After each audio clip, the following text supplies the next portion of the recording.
मुद्दा क्या होगा? क्या राम मंदिर होगा? महिलाओं की असुरक्षा। और जब से भारतीय जनता पार्टी की सरकार आई है, पूरे देश में 1 लाख किसानों ने आत्महत्या की है। ये आंकड़े मेरे नहीं हैं, एनसीआरबी के आंकड़े हैं। एनसीआरबी के आंकड़े बताते हैं कि पूरे देश में जब से भारतीय जनता पार्टी की सरकार आई है, 1 लाख किसानों ने आत्महत्या की है और हमारी सीमाएं असुरक्षित हो गई हैं। जो 1962 के युद्ध की मेमोरियल था, वो सुनने में आया चीन की फौज ने तोड़ दिया। जहां तक चीन की फौज जाना चाहती थी वहां बैठ गई है जाकर के, चाहे वो आपका लद्दाख हो। सुनने में यहां तक आ रहा है कि भूटान के हिस्से को भी कब्जा कर लिया है। ये मुद्दे हैं। बेरोजगारी मुद्दा है, महंगाई मुद्दा है, अन्याय चरम सीमा पर है। आपका बुलडोजर पे वोट पड़ेगा कि बाबा साहब भीमराव अम्बेडकर के संविधान बचाने के पे वोट पड़ेगा? और हमें उम्मीद है इस देश के लोग बाबा साहब भीमराव अम्बेडकर जी के संविधान को बचाने के लिए आगे आएंगे और भारतीय जनता पार्टी को हराने का काम करेंगे। ये हमारे मुद्दे हैं।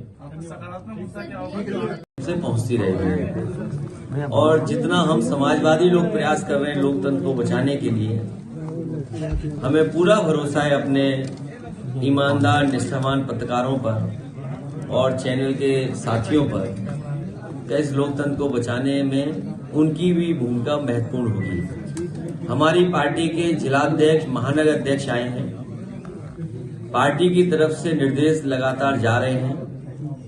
उसी की समीक्षा को लेकर के हम लोग बैठे हुए हैं और अपने अध्यक्ष और महानगर अध्यक्षों से सुझाव भी मांगे हैं। चुनाव आ गया है, अब 100 दिन भी नहीं बचे हैं, इसलिए पूरी तैयारी के साथ सेक्टर, बूथ और हमारे कार्यकर्ता और संगठन के सभी पदाधिकारी मिलकर के उत्तर प्रदेश में सबसे बड़ी भूमिका समाजवादी पार्टी निभाने जा रही है। और हमें अपने संगठन पर पूरा भरोसा है कि समाजवादी पार्टी के हर कार्यक्रम को, हर नीति और फैसले को जनता तक पहुंचाने का काम करेंगे।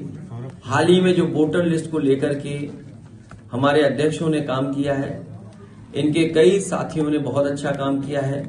कुछ शिकायतें भी आई हैं और हमें उम्मीद है कि जब वोटर लिस्ट फाइनल छप करके आएगी, उस समय गांव स्तर पर, बूथ स्तर पर लगातार अधिकारियों से संपर्क रख करके वोट कहां कटा है, कहां बढ़ा है, उस पर पूरी जिम्मेदारी से काम करेंगे, क्योंकि भारतीय जनता पार्टी हर तरह से हस्तक्षेप करेगी।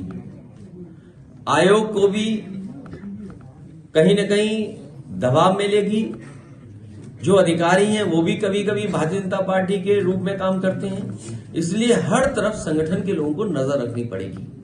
और आने वाले समय में जो गठबंधन या गठबंधन के साथ जो दल साथ लड़ेंगे, हमारी पार्टी के सभी कार्यकर्ता, नेता, साथी मिलकर के जो जहां लड़ेगा वहां उसकी पूरी जिम्मेदारी से मदद करने का काम करेंगे। यही लोग हैं जो लगातार मैदान में रहेंगे और हमारे सभी प्रदेश के और राष्ट्रीय पदाधिकारियों की जिम्मेदारी बूथ वाइज बांट करके उनको जिम्मेदारी दी जाएगी।